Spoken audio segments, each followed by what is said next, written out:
Magandang araw mga kaibigan.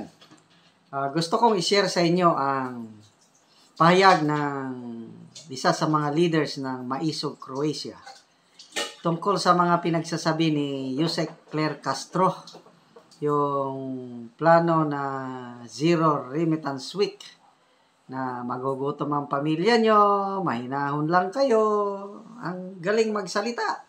Hindi niya naintindihan ang damdamin ng mga OFWs. Kaya salamat tayo at nagsalita itong leader ng Maisog Croatia para marinig ni Josek Castro at makano siya ng isang real talk. Okay, pakinggan natin siya. Sa isa, yung pahayag ni Atty. Claire Castro na sabing dapat mahinahon tayo mga OFW. With all due respect, Ma'am Castro, hindi po pwedeng sabihin ganun na dapat mahinahon. Dahil unang-una nakikita namin kung ano yung pagtrato ng ating pamahalaan kay Tatay Digong. Kitang-kita po namin sa video kung paano puwersahang inaalis sa bansang Pilipinas ang ating mahal na Pangulo. At hindi nyo kami masisisi kung ganito ang nararamdaman namin para sa ating mahal na Pangulo. At pangalawa, sinasabi nyo po na mayroon po tayong batas na sinusunod. Tama po kayo, meron pa tayong batas na sinusunod. But hindi po ba nararapat na doon nilitisin ang kaso ni Tatay Digong sa Pilipinas, doon sa bansa natin? Tama po ba? Tama din po ba na ipadala natin or isurrender natin si Tatay Digong sa mga banyaga? When in fact, we are not anymore a member of the International Criminal Court. I am not a lawyer, pero I can read and understand po. Pangatlo, sinasabi niyo po na hindi lang gobyerno ang maapektuhan, kundi pati ang pamilya. Ma'am Castro, huwag niyo pong alalahanin ang aming mga pamilya. Kung magugutom sila or ano pa man ang mararanasan nila. Nag-uusap-usap na po kami na sa ganitong petsa from March 28 to April 4, hindi kami magpapadala sa inyo. So alam na po nila ang gagawin at handa po kami magtiis para sa aming mahal na Pangulong Rodrigo Roa Duterte. I value my oath as a person. Okay, so klaro ano? Sana makarating ito kay Josek Claire Castro para naman maliwanagan siya. Ang daling magsabi na mahinahon lang tayo. Kung in the first place, naging mahinahon din ang gobyernong ito, yung treatment nila kay PRRD.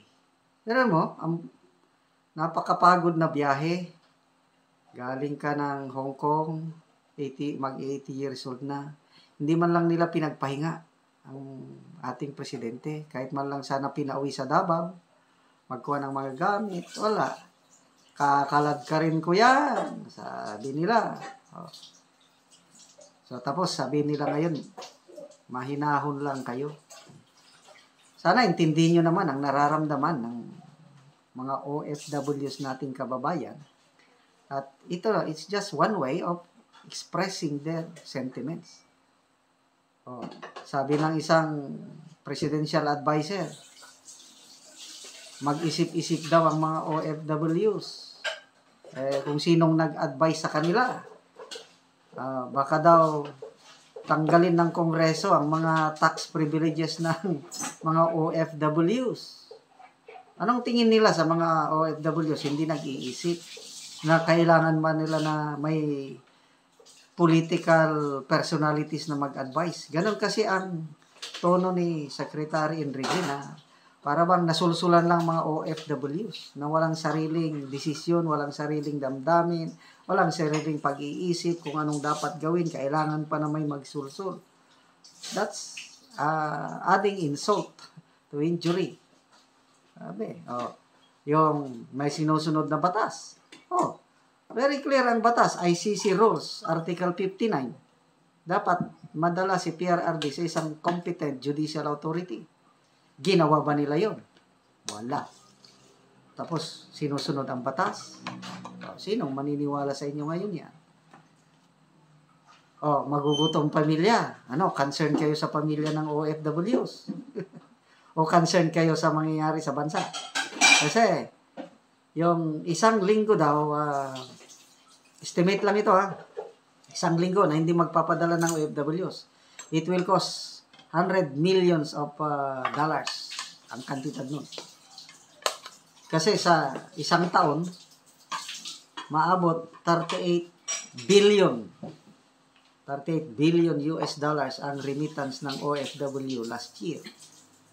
That's more than 2 trillion pesos. Ganyan. Kaya may nabasa akong post ng kaibigan kong bishop. Mayroon ng katapat ang Congress, yung power of the purse ng Congress.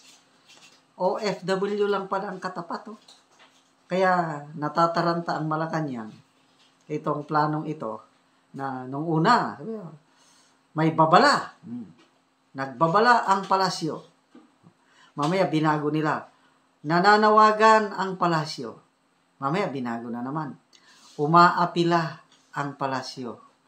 Na umaapila maging mahinahon lang kayo. Sabi pa ng Yusek Castro na hindi daw siya naniniwala na tutuhanin ng mga OFWs yung banta. Yes, hindi lahat. Kasi we have millions of OFWs na worldwide. So, meron magpapadala niya. Kaya lang, yung mga nakakita sa katotohanan, I believe mas marami ang hindi magpapadala. 1 week lang yung panawagan kaya lang, ang dami ko nang nababasang mga comments. Kulang ang 1 week. Yung 1 month ako na hindi magpapadala. Sanay ang pamilya ko kumain ng saging, ng kamote, ng ginamos. Kaya nilang magtiis. So, salamat sa Maisog Croatia sa inyong sinimulan at ngayon, naging worldwide movement na ito, pati si Maharlika nananawagan at ang dami nang nagko-comment na hindi magpapadala. Karapatan nyo yan, mga OFWs. So, salamat mga kaibigan sa inyong pagsubaybay sa ating channel at